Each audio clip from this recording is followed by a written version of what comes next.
Hindi na ayos yung magot.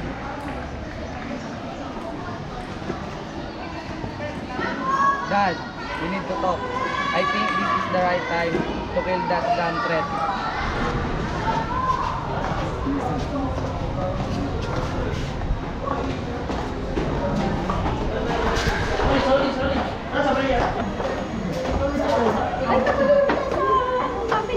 Mumalay ko. Ashley, una na ako.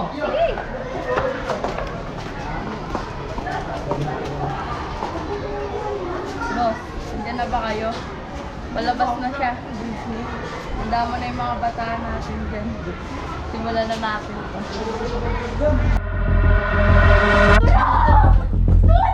Huwag ka bumiglas! At bigla na ganito, makarating tayo dito. Ano ba to? Ba't may ginagawa sa akin to?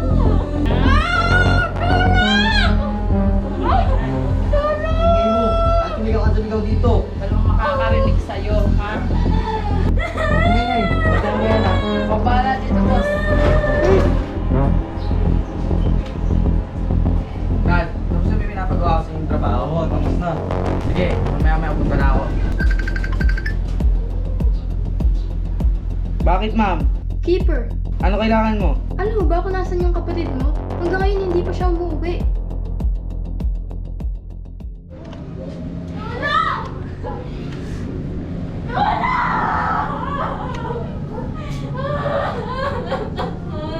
Lipat nyo nga yan! Ayo! Pupoy mo yan! Pupoy yan! Ha? Sa wakas, makawalan na rin ako ng kaagaw sa mana. Tanggalan niyo na ng pering yung putang ng babae niyan. Keeper! Ano ginagawa mo? Ashley, yun ah. Keeper! Ano ginagawa mo? Tayo nyo nga yan! Yan! Tangkin na mo ka? Tangkin na mo ka? Tangkin na mo!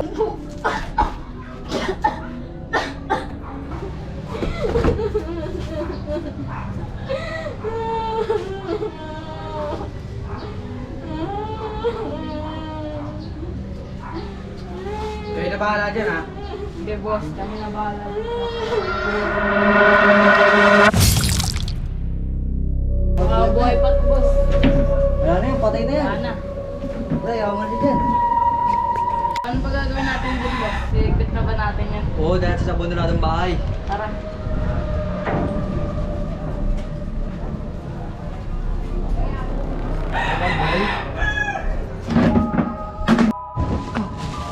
Go. Hindi ka naman na ito.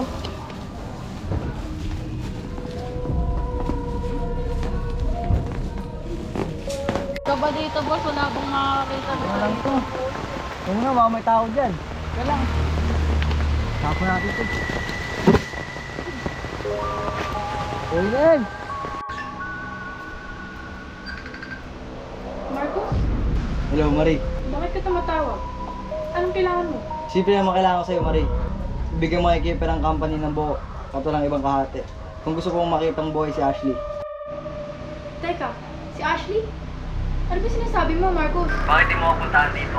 Nandito ako sa abandonadong bahay natin. Marcos, huwag mo sabihin na nasa si Ashley. Teka, mangako ka muna. Na di ka tawag ng pulis. Oo, Marcos, pupuntahan na kita. Sabi na, di mo ako matitiis eh. Tumahimik ka nga, Marcos. Oh, James, May sasabihin po ako sa inyo importante. sabihin mo na, dahil kailangan pupuntahan si Ashley. Tungkol po to kay Ashley. Please, tita, makinig ka po. Ano meron? Nakita ko po si Keeper at si Tito Marcos dun pa sa abandonadong bahay. Sinasaktan po nila si Ashley. Shit! Tumawag ka ng pulis, iti-text ko yung location. Pupuntahan ko si Ashley. Opo, tita, mag-ingat po kayo. Hello po, sir. Kailangan ko po ng tulong nyo. Oh, easy lang sir. Ano po bang kailangan nyo? Nakita po yung kaibigan ko, nasa Sima Street po sa abandonadong bahay. Pero mamaya na po kayo pumunta para po may makuha pa pong problema si tita. Sige. Pupuntahan namin maya-maya agad. Nalintikan na. Ana! Oh, bakit? Tumawag na si Marie. Papunta na dito yung babaeng yun. Sige, sasabihin ko kay boss. Sige, bilisan mo.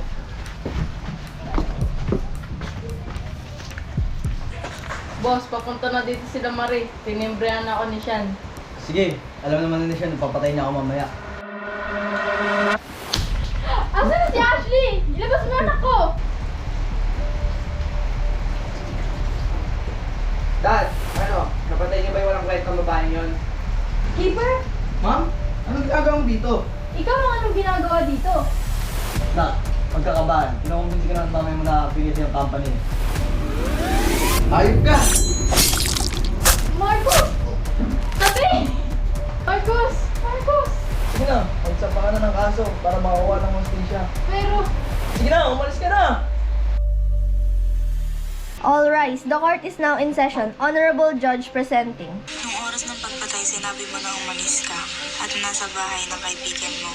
Hindi ba, Mr. Keeper? Yes, attorney. Okay, prosecution, proceed with your opening statement. Thank you. Judge, last July 11 around 2 p.m., naganap ang pagpatay the victim, Miss Ashley, who was positively stabbed once in the chest. All evidence point to the accused, Mr. Keeper. May witness kami na nakakita sa buong pangyayari. Let's hear from the witness. Please take the stand. Tell us what you saw. Your Honor, nakita ko po si Ashley na sinusundan ng isang babae. Pagkatapos noon, kinuha nila si Ashley at dinala sa abandonadong bahay. Objection, Your Honor. The witness doesn't present any evidence. According to the law, ang kahit sino ay inosente until proven guilty. Your Honor, I should like to present another witness. Please proceed. Pasensya na boss, kailangan kita ilaglag. Attorney, hindi po totoo na nasa bahay siya ng kaibigan niya. Siya po nagutos sa amin na kidnapin si Ashley. Sabot po kami sa pagpatay kay Ashley. Tinapon namin ang bangkay. Inutusan lang kami ni Keeper na dukutin si Ashley. Tapos pinahirapan at pinatay namin ni Marco. Your Honor, I would like to defend my client. According to Mr. Kiefer, who wasn't there when the crime happened, and besides, that there's no evidence presented, so the accusations are not valid. There's a evidence present by Attorney Kisin based on that it showed there that the suspect was guilty. Dahil malinaw na pag-utos na patayin ang biktima ay pinapakita dito na malinaw na siya ang mastermind sa kaso na to. After evaluating all witnesses' statement and testimony, it is proven that the court finds the suspect guilty due to murder. Court is now adjourned. Di totoo yung sinasabi mo. Nasa bahay ako ng kaibigan ko nun. Nung araw na yun. At nung oras na yun. Naglag mo kami! Sensya na, boss. Demonyo! Demonyo! To kill that damn threat. Ano, sir?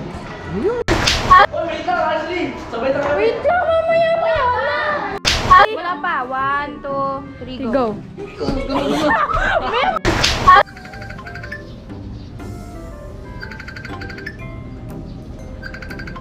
Ano, tagal patay, hindi na. 3, go.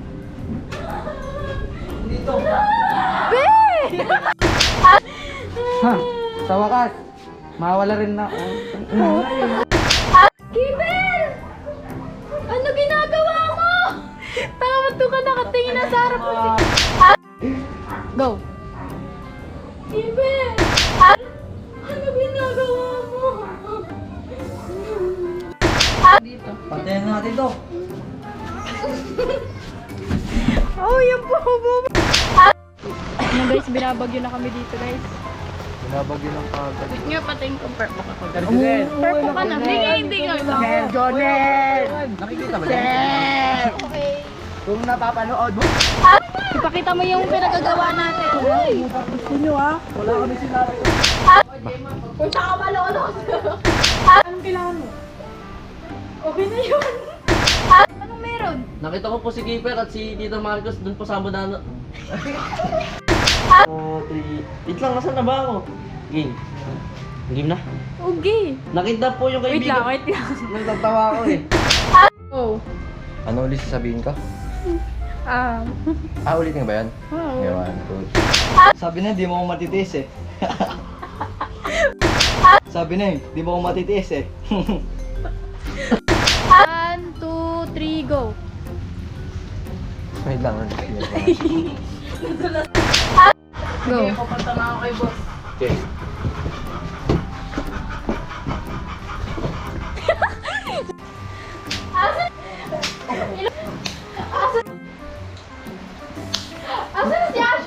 Labas mo anak ko! Bakit?